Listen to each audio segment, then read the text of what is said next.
Ooh, y'all, I gotta get used to this camera. What's up? It's your girl, Mouth Almighty with God's Urban Edge. You know, I wanted to take this time to introduce this so-called new adventure that I'm trying. I say a lot, huh? So, yeah, I want to introduce myself. So, I am the host for God's Urban Edge, the podcast host.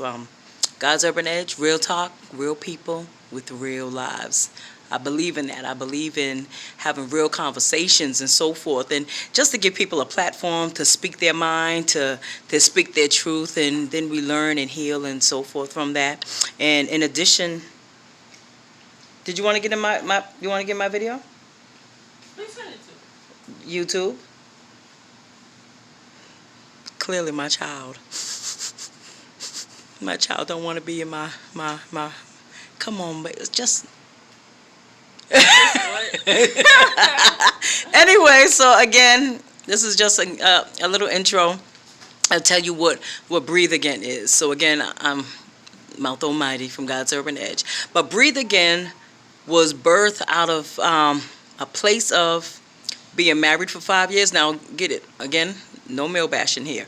But being married for 5 years, thinking that I'm doing all the right things to keep them. I'm doing all the right things as a wife. I'm cooking and cleaning and working and helping to assist in every way possible. And somehow that just wasn't enough. It wasn't enough. It wasn't enough to the point where for 5 years, I think out of the 5 years, a little plus years of being actually married, I remember probably having altogether about 1.5 years of something really, really good. Something worth a lot of good memories. Everything else, and it to the point where I didn't realize I was trying to help save him to the point that I was killing myself. And saving him, let me tell y'all, all right, because the Lord sat my behind down and said, the Holy Spirit whispered and said, the issue is that women attach themselves to men and we try to fix them.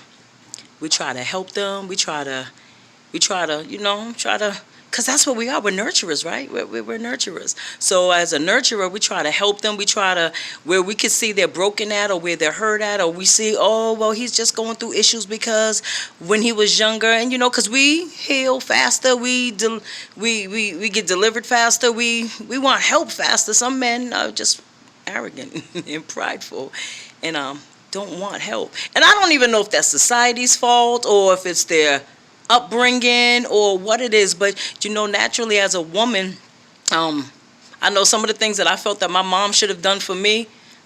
The older I got, when I had my own kids, I was able to sit down and say, you know what? She did the best with what she had, with what she was given. So she couldn't give to me what she didn't have or what she didn't know of. So because of that, I had to forgive her. I forgave her. But as for me, I didn't want to be like my mom. I wanted to give my daughters a voice and let them know that they are fearfully and wonderfully made and that God is just so amazing that y'all got to serve him because he gave y'all to me. I let them know that they are fully loved. We're very affectionate. I didn't get that growing up. But yeah, I gave it to my kids. Probably overdid it, but I did. But anyways, back to my story. So when the Holy Spirit was telling me that, we try to fix these men, and you know what? Some of us get attached to our assignment, and then some of us, and I know I spoke about this before, and you'll probably hear the same story over and over again. So get used to the Holy Spirit speaking. But some of us get attached to our assignments, and then some of us, like I was told. I mean, it was prophets upon prophets, the Lord telling me I ordained your marriage. But I couldn't hold on to something that didn't want to be held on to. And I'm not even mad no more. I'm not mad no more. I was bitter and I was angry and resentful because I just, in my mind, after all of the adultery and the infidelity, it became, what did I do wrong? Did I do something wrong? Why? And you know what? I struggled with why wasn't I enough? Why didn't he just love me? Why didn't he love me? And I realized I was starting to have triggers from low self-esteem, like the things that I've been through. Like, wait, that's not me, God. You made me whole. I was delivered. You healed me. Wait, Then I realized, wait, I'm trying to help fix him in areas of brokenness that I can't. And the Lord said, because that's my job. Now, you've been doing my job. Now let me do my job. So I know God is so gracious. He's so merciful and so loving that he came to see about me, that he got tired of me being hurt. So he moved him. He came and he let me know 3 days before it was happening that I'm coming to get him. I'm coming to get him. Now, I didn't know if he came to get him because I wasn't going to let him go, or he came to get him because I would like to believe because he saw I couldn't do this no more. I'm tired. I'm hurt. I think the broken pieces, God, that you put back together, somehow I let him inside, that he shattered them. He broke them. He re-broke them. So I need you to put me back together. And I said that all to say this, that the reason how this breathe again came out was because that's what I'm doing. I'm literally breathing again. Learning how to breathe again, because I held on to a toxic relationship because I loved him from the inside out. So it's not about you. This journey is not about him. It's about us, me, us as women, that we love so hard and so strong that we hold on and we lose ourselves. And then God has to come and rescue us again. Again. So the Lord had to come to rescue me again from the man, because I kept going back. I was like, well, as I was married, because I literally just got a divorce last year, so it was one of those, okay, probably after this 8th woman, okay, I'm letting go. But then he would convince me, and I had to get to a point to realize there was them spirits on him he didn't let go of. He knew how to manipulate the situation and make it seem like, no, I got this. We're going to do it again. I'm going to go to counseling. We're going to do all these great things. But the very things that I needed, he still wasn't capable of giving me.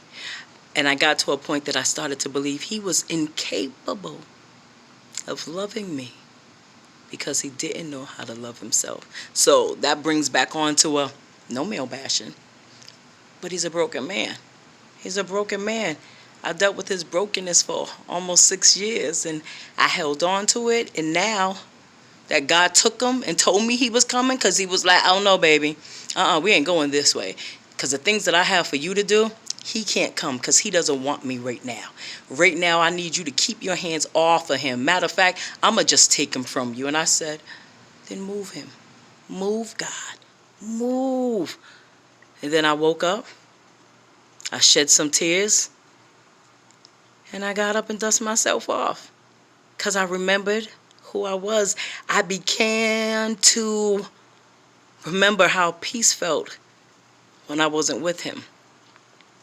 Again, there were some great days. He's a great dude. Great. Come on, he's a great dude. Good dude. Got a big heart and everything, but the secret inward things that he's struggling with, that he's dealing with, I ain't God. I tried that, got hooked, I got whooped, I got hurt. I couldn't do it no more. I had no more energy to even do it. But just want y'all to take this journey with me. You know, if you've been in a situation where you loved unconditionally and it wasn't reciprocated, if you've given all you had, if you felt like you was in a relationship but you was the only one in the relationship. If you ever felt like you were the only one doing the work, because that, man, Lord, I got some muscles from doing all that work, and I didn't believe nothing came out of it. And now that I look, after God removed, I got to a place where, wow, God, he said, you was built for this, daughter. You was built for this. Not that he wanted me to go through all of that, because he really ordained that marriage. But now I'm ready for something new. I'm ready for somebody else. And I'm ready for what God really has for me. Because I think holding on to somebody broken just had me stagnated in a place of being stuck. So now that I ain't stuck no more, I'm trying to do these videos every Okay, 2 times a week, but I'm trying to get to them because, the book is coming out. I got a conference coming. So what I would like to do is, for all y'all who do stick with me in this journey, I want to do is I want to be able to be a blessing to you all. I mean, I make T-shirts.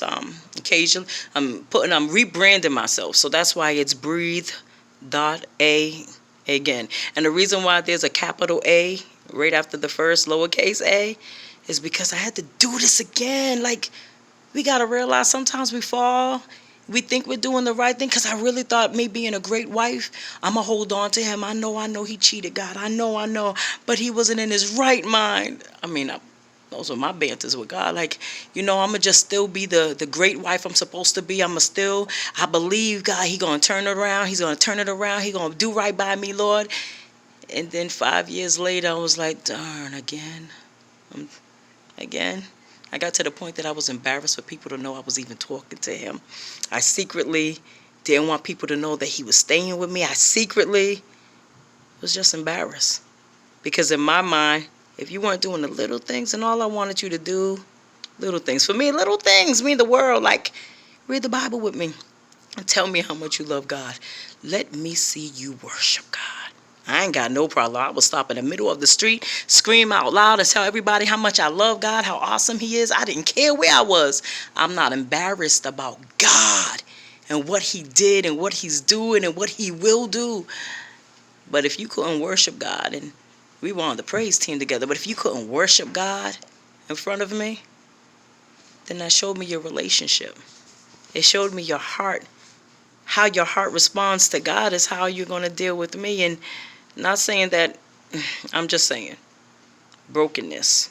I didn't want to be broken no more, and I didn't want to be attached. So this journey is just about breathing again.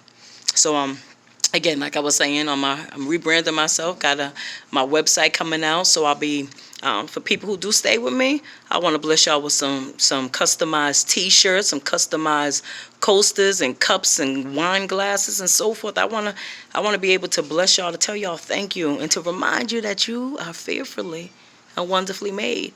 Y'all are going to get to meet some new people that's going to be coming through and saying hi. Of course, that was my daughter, Zayla. That's my shadow. I don't think she's my shadow anymore because I think she's grown. After 20, they become to get their own identity and don't want to be around mom no more. But she's still my shadow. So that's my baby.